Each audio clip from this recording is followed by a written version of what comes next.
পানি সংকটে ব্রাহ্মণবাড়িয়ার নাসিরনগরের গোয়ালনগর হাওরে 18,000 বিঘা জমির বোরো আবাদে দেখা দিয়েছে অনিশ্চয়তা। কাঞ্জার খাল ও চিকনদিয়া খালের পানি শুকিয়ে চর জায়গায় এমন সংকট বলছেন কৃষকরা। এছাড়া বিএডিসির সেচ সুবিধা না থাকায় দুশ্চিন্তায় দিন কাটছে এখানকার 15টি গ্রামের কৃষক ও তাদের পরিবার।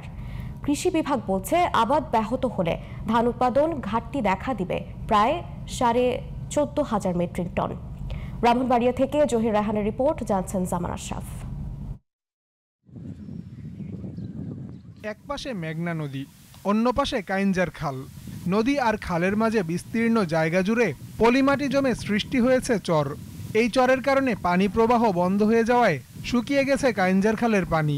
একই অবস্থা চিকনদিয়া খালেরও। খাল দুটিতে পানি শূন্যতা দেখা দেয় অনিশ্চয়তায় ব্রাহ্মণবাড়িয়ার নাসিরনগর উপজেলার গোয়ালনগর ইউনিয়ন সহ অন্তত 15টি গ্রামের বিস্তীর্ণ হাওরের বোরো আবাদ। দ্রুত পানির ব্যবস্থা না হলে হাওরের 18,000 বিঘা জমি পতিত হয়ে যাবে বলে আশঙ্কা স্থানীয় কৃষকদের।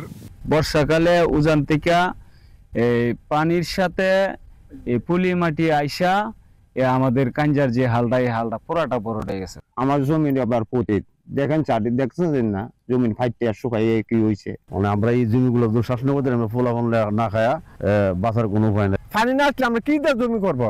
সংকট নিরসনে বিএডিসি ও পানি উন্নয়ন বোর্ডকে জানানো হয়েছে বলে জানিয়েছে কৃষি বিভাগ। আমরা পানি উন্নয়ন বোর্ডের সাথেও যোগাযোগ করেছি এবং এই বিষয়ে আমরা লিখিত রেজুলেশন আমরা পাঠিয়ে দিয়েছি ইতিমধ্যে।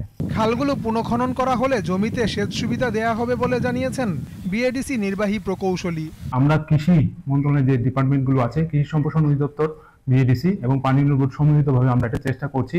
আশা করছি যে এই খালটি পুনঃখননের মাধ্যমে কৃষক সেচ সুবিধা পাবে। পানি উন্নয়ন বোর্ড বলছে পরিচালন বাজেট পেতে চেষ্টা চলছে, বরাদ্দ পেলে দ্রুতই খনন করা হবে খাল দুটি। যেহেতু বড় আবাদ মোটামুটি হুমকির সম্মুখীন, তো সেই প্রেক্ষিতে আমরা এবছর হয়তো পরিচালন বাজেটের আওতায় কোনো বাজেট পাই কিনা তার জন্য আমরা চেষ্টা চালিয়ে যাচ্ছি। কৃষি ও কৃষকের স্বার্থ রক্ষায় দ্রুত সময়ের মধ্যে খাল খনন সহ সেচ সুবিধা নিশ্চিত করতে যথাযথ পদক্ষেপ নেবে সংশ্লিষ্ট দপ্তরগুলো, এমন প্রত্যাশা ভুক্তভোগীদের। জামান আশরাফ, জিটিভি নিউজ।